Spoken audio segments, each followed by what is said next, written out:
রাজুর সামনে এসে দাঁড়াচ্ছি, আমরা এই ফ্যাসিবাদের পতন ঘটিয়েছি, বিশ্ববিদ্যালয়ে নতুন প্রশাসন এনেছি, তারপরও আমরা আমাদের হামলাকারীদের শনাক্ত এখনো করতে পারিনি, তাদেরকে বিচারের আওতায় আনতে পারিনি।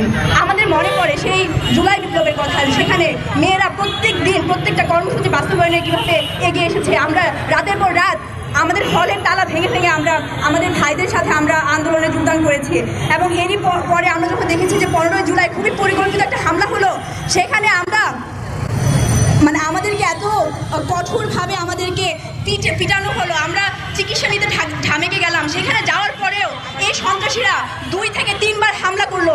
আমার চোখের সামনে দেখা, আমার রুমের সিনিয়র, তার হাত ভেঙেছে, তাকে নিয়ে হসপিটালে গিয়েছি, তাকে ওখানে প্রাথমিক চিকিৎসা নেওয়ার পর তাকে বসানোর পর 3 বার হামলা হওয়ার পরে সে ভয়ে ওখানে আবার প্যানিক অ্যাটাক করেছে, তাকে আবার তার সেন্স ফেরানোর জন্য আবার ডাক্তার ডাকতে হয়েছে।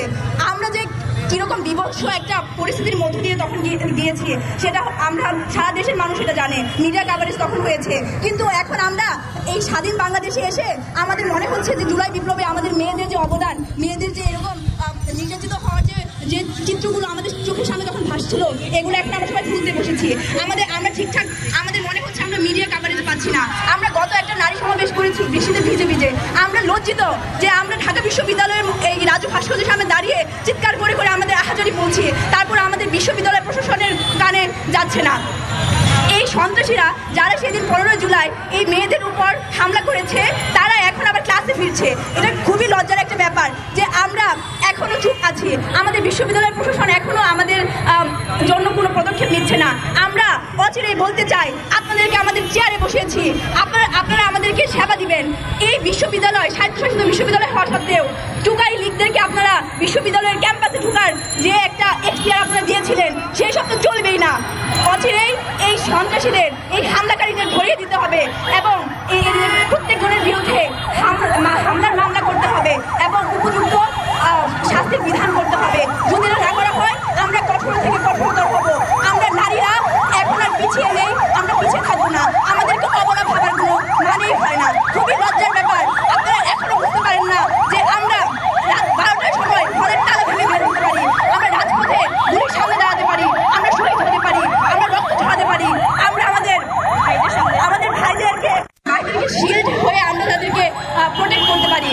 আমরা আমাদের বিচারও আদায় করে নিতে পারবো আপনাদের থেকে। আপনাদের হুঁশিয়ার করে দিচ্ছি, আপনারা এখনো যদি সন্ত্রাসীদের, হামলাকারীদের দালাল হিসাবে যদি কাজ করতে চান, তাহলে আপনাদের কপালে অনেক দুঃখ আছে। তাই আমরা বলবো যে আমরা এই যে রাজু ভাস্কর্যের সামনে ক্লাসের পর এসে ক্লাস করে এসে দাঁড়াচ্ছি, এই ঘেমে যাচ্ছি, বৃষ্টিতে ভিজছি, রোদে পড়ছি, আপনাদের কি গায়ে লাগে না? আপনারা কি আমাদের শিক্ষক না?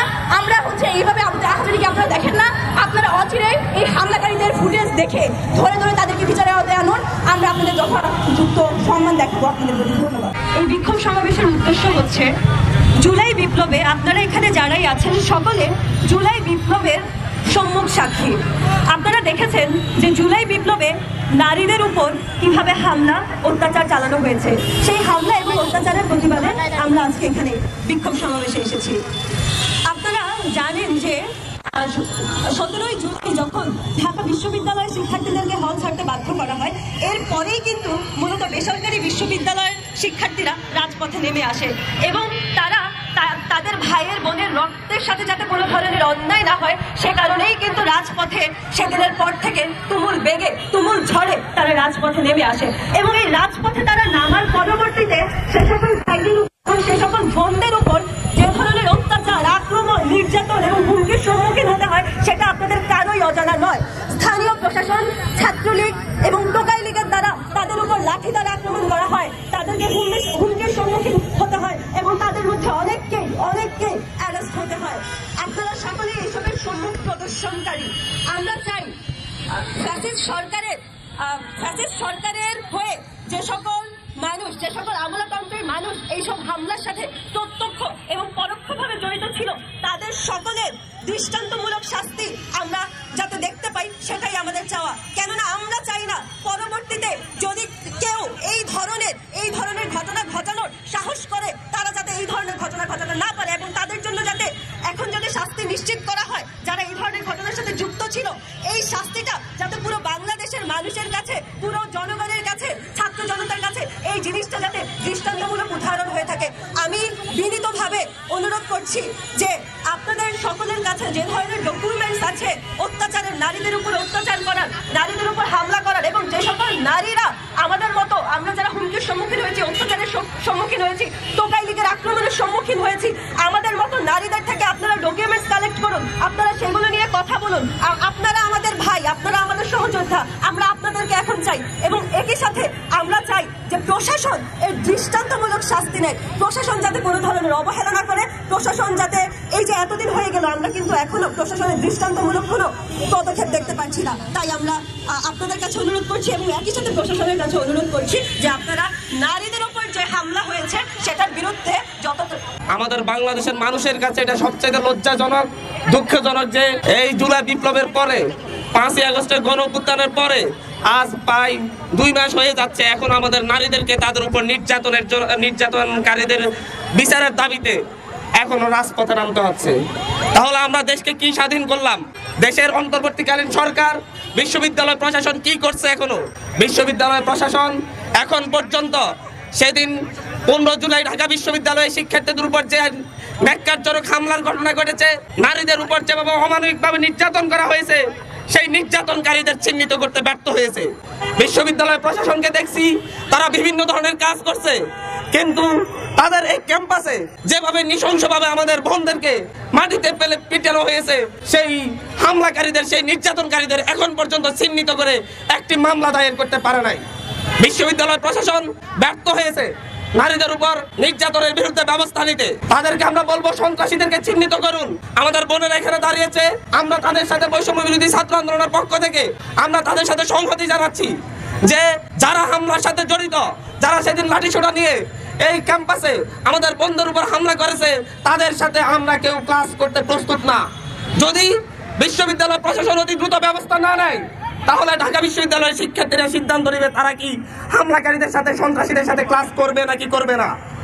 পাশাপাশি এই জুলাই বিপ্লবে সারা দেশের শিক্ষার্থীদের উপর, সারা দেশের স্টুডেন্টদের উপর, এদেশের ছাত্র জনতার উপর যত সন্ত্রাসী হামলা হয়েছে, প্রত্যেকটি জায়গায় দেখা গিয়েছে সামনে থেকে নেতৃত্ব দেওয়া আমাদের নারীদের উপর নির্যাতন করা হয়েছে।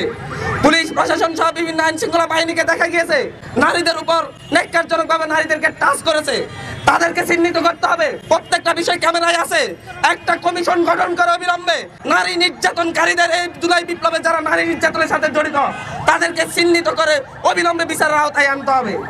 বারবার আমরা 5ই আগস্টের পর আজ 2 মাস চলে যাচ্ছে, এখন আমাদের বোনদেরকে তাদের উপর হওয়া নির্যাতনের বিরুদ্ধে নির্যাতনকারীদের চিহ্নিত করে বিচারের মুখোমুখি করার জন্য রাজপথে দাঁড়ানো হচ্ছে। আমরা লজ্জা পাচ্ছি, আমরা বোনদের কাছে ক্ষমা চাচ্ছি, আমরা লজ্জিত হচ্ছি। আমরা বলবো বিশ্ববিদ্যালয় প্রশাসন সহ প্রতিটি শিক্ষা প্রতিষ্ঠানের যে প্রশাসন আছে, তারা নির্যাতনকারীদের চিহ্নিত করে তাদের বিরুদ্ধে ব্যবস্থা নেবে। পাশাপাশি সরকারকে আহ্বান করব, অতি দ্রুত সারা দেশে এই আন্দোলনে জড়িত শিক্ষার্থীদের উপর, নারীদের উপর যে নির্যাতনের ঘটনা ঘটেছে, সেটা যেন একটি কমিশন গঠন করে নির্যাতনকারীদের চিহ্নিত করে অতি দ্রুত আইনের আওতায় আনে। ঢাকা বিশ্ববিদ্যালয় সহ সারা দেশের প্রতিটি শিক্ষা প্রতিষ্ঠানে গত 16 বছর যাবৎ যেসব ছাত্রলীগের সন্ত্রাসীরা শিক্ষার্থীদের হামলায় নির্যাতনের নেতৃত্ব দিয়েছে, ইন্ধন দিয়েছে, অবিলম্বে তাদের সার্টিফিকেট বাতিল করতে হবে। অবিলম্বে সারা দেশে গত 16 বছর যাবৎ যে সকল ছাত্রলীগের সন্ত্রাসীরা শিক্ষার্থীদের উপর নির্যাতন করেছে, তাদের এবং নির্যাতন ইন্ধন দিয়েছে, তাদেরকে চিহ্নিত করে সার্টিফিকেট বাতিল করতে হবে। প্রশাসনের পক্ষ থেকে তাদের বিরুদ্ধে মামলা দায়ের করতে হবে।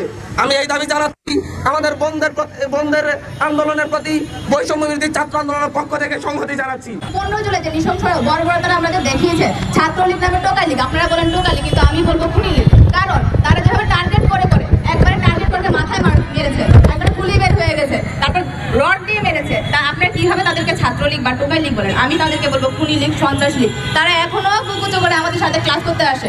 আমরা স্বাধীনতা এনেছি, কিন্তু আমরা থাকি চুপ করে, কিন্তু তারা খুবই বুক টান টান করে ক্লাসের মধ্যে আসে।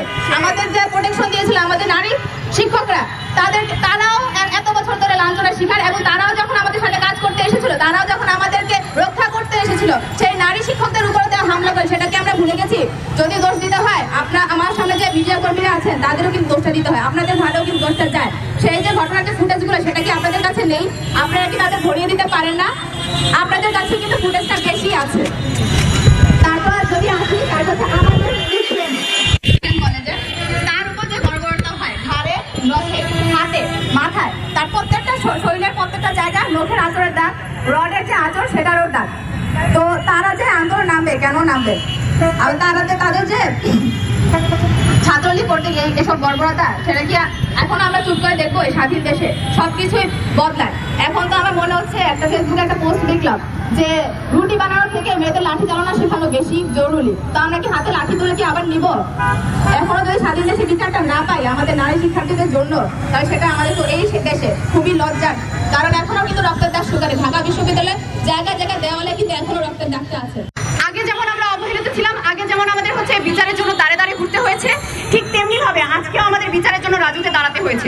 প্রশাসনের কাছে আমাদের প্রশ্ন, দেশ স্বাধীন হলো, সবকিছু পরিবর্তিত হলো, আমাদের বিশ্ববিদ্যালয় প্রশাসন পরিবর্তিত হলো, শুধুমাত্র আমাদের এই ভাগ্যটা পরিবর্তিত হলো না। আজ পর্যন্ত আমরা আমাদের এই হামলা হওয়ার বিচার পাই। উল্টো যারা আমাদের উপর হামলা করেছিল তারা এখন আমাদের সাথে এসে কাজ করছে, তারা আমাদের নাকের ডগায় বীর দর্পে ঘুরে বেড়াচ্ছে। মেয়েদের ভাগ্য আজ পর্যন্ত বাংলাদেশের ইতিহাসে যেই অবহেলিত নারীরা আছে আমরা, বা মেয়েরা যেভাবে অবহেলিত হয়ে আসছে, আমরা চাচ্ছি না এই জুলাই বিপ্লবের ঘটনাগুলো মানুষ ভুলে যাক, বা আমাদের এই পুরুষশাসিত বা পুরুষতান্ত্রিক সমাজ ব্যবস্থায় আমাদের কথাগুলো কেউ ভুলে যাক, বা আমাদের যে এই বিচারহীনতায় দিন কাটাতে হচ্ছে, এই বিচারহীনতায় দিন আর আমরা কাটাতে চাই না। যত দ্রুত সম্ভব যে সকল সন্ত্রাসীরা ছিল তাদের তো ভিডিও আছে, তাদের ফুটেজ আছে, আমরা চাচ্ছি যত দ্রুত সম্ভব তাদেরকে তদন্ত করার মাধ্যমে তাদেরকে খুঁজে বের করে তাদের সর্বোচ্চ শাস্তির আওতায় আনা। আমাদের প্রশাসন এই জায়গায় ব্যর্থ, আমাদের রাষ্ট্রীয় প্রশাসন এই জায়গার মধ্যে তাদের টনক নড়ছে না, সেই জন্য আজকে আমরা এই প্রতিবাদ সমাবেশের আয়োজন করেছি। আপনারা যারা আছেন সবাই জানেন আমাদের এখানে সমবেত হওয়ার কারণ। গত জুলাই মাসে যে বিপ্লবটা হয়েছে, এই বিপ্লবে পুরো জুলাই মাস জুড়ে নারীদের উপরে যে ধরনের হামলা হয়েছে, সেই হামলার প্রত্যক্ষ ও পরোক্ষভাবে যে সকল ফ্যাসিস্টের দোসররা নারীদের উপরে হামলা চালিয়েছে, তাদেরকে কেন বিচারের আওতায় আনা হচ্ছে না, তার জন্য আমরা আজকে এখানে দাঁড়িয়েছি এবং প্রশাসনকে জানানোর জন্য দাঁড়িয়েছি যে এই ফ্যাসিস্টদের সাথে যারা দোসর হয়ে, ফ্যাসিস্টের দোসর হয়ে যারা মেয়েদের উপরে ন্যাক্কারজনক হামলা চালিয়েছে, তাদেরকে কেন এখনো বিচারের আওতাভুক্ত করা হচ্ছে না এবং কেন এখনো চিহ্নিত করে কঠিন শাস্তি দেওয়া হচ্ছে না, সেই ব্যাপারটার জন্য আমরা আজকে সবাই মেয়েরা এখানে বিশেষত এই জুলাই বিপ্লবে যারা আক্রমণের শিকার হয়েছে এবং বিচার চায় তারা এসেছে। আমি আমার কথা বলি, এই আন্দোলনের শুরুর দিকটায় আমরা খুবই সুশৃঙ্খলভাবে আন্দোলনে অংশগ্রহণ করেছি এবং নারীরা সামনের কাতারে থেকে আন্দোলনে একটা বেগ দেওয়ার জন্য আমরা সবাই সচেষ্ট ছিলাম।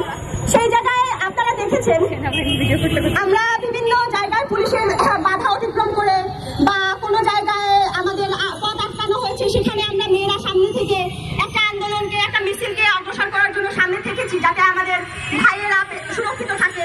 আমরা তাদের সামনে ঢাল হয়ে দাঁড়িয়েছিলাম, কিন্তু সেই মেয়েরা যাতে ঢাল হয়ে দাঁড়াতে না পারে, সেই জন্য প্রথম 15 জুলাই ডিসি চত্বরে মেয়েদের উপরে পরিকল্পিতভাবে যে হামলাটা করা হয়, আমি মনে করি ইতিহাসে এরকমের ন্যাক্কারজনক হামলা হয়েছে বলে আমরা কেউ দেখিনি। মেয়েদেরকে ধরে ধরে লাঠি দিয়ে, রড দিয়ে পিটিয়ে এবং মেয়েদের গায়ে হাত দেওয়া হয়েছিল। তাদেরকে বলে বলে পিটিয়ে, মাথা ফাটিয়ে, হাতে পায়ে মারে নাই এমন কোনো জায়গা নেই। আমি ব্যক্তিগত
হচ্ছে আপু মাঝখানে কেন আমার সাথে